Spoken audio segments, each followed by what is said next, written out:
You've probably heard about calculus and how it's used to find the rate of change. But what does that really mean? Now, imagine you had a car. Yeah, I know, this is a circle. Definitely not a car. But let's roll with it for now. You're speeding down a long road. You know you're moving fast, but do you know how fast? Logically, you might say, if I cover a great distance in a short time, then I must be moving quickly, right? And you'd be right. But how do we express that idea?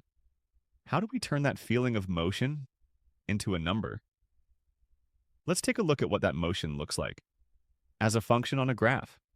Now, let's say we mapped the car's distance traveled, that's our y, to the time taken, which we'll call x.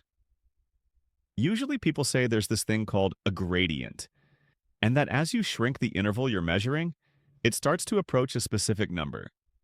That number, they tell you, comes from something called the derivative. But what does that actually mean? Let's dive deeper and find out. Now, there are two main things to note here. Firstly, the limit of a function is an actual number, not a gradient. Let's take a simple example. Suppose we have the function y equals 2x. That means f of x equals 2x. Now, if I asked you to find the value of this function when x is 2, you'd simply substitute that in. F of 2 equals 2 times 2, which gives 4. So if I now asked, what is the limit of the function as x approaches 2? The answer is simply the value of the function at that point. That's why in this case the limit is still 4. It's not about the slope yet, it's just about what value the function is tending toward. Now, the second thing to note is that a function is really just our way of predicting what something should be, using the things we already know. Remember that equation, y equals mx plus c? The key thing that makes functions work is the gradient. It basically says, if you move this much along the x-axis, then you should move this much along the y-axis.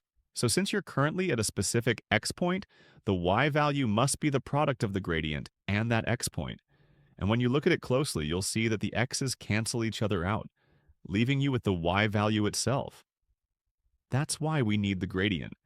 It's the multiplier that connects x and y, showing exactly how much one thing changes compared to another. Now that we know what limits and gradients really are, let's look at something interesting. When we take 2 points on a straight line to find the gradient, we notice something.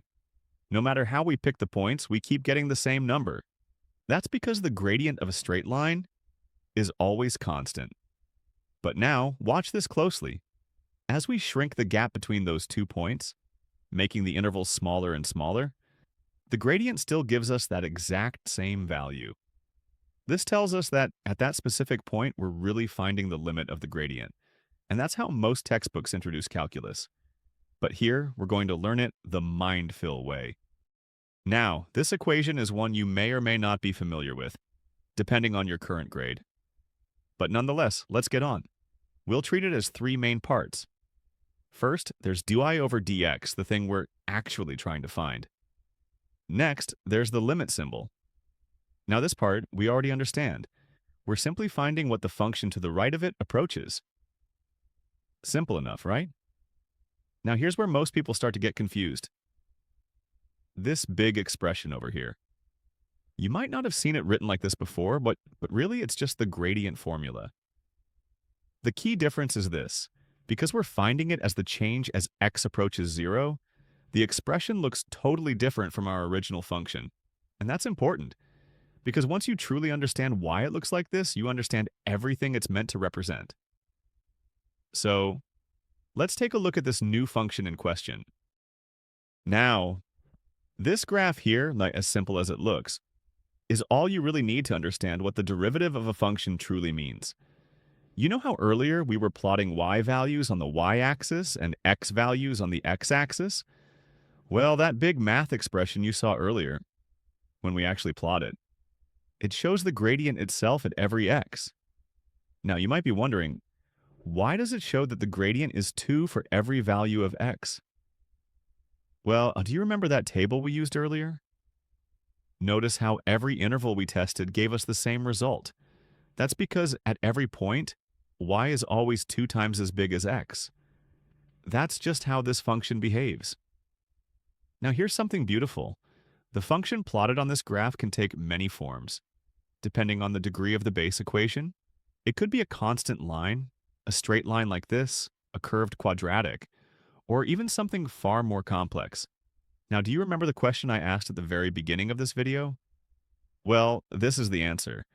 If you ever want to know your current speed, you've moved twice as far as the time you've spent speeding. That's the beauty of calculus. And I really hope you not only understood today's lesson, but enjoyed it. This lesson was designed by Mindfill. Our mission is to make STEM learning clear, creative, and accessible to all. So if you enjoyed this, make sure to sign up for our waitlist and be the first to know when we release more lessons like this.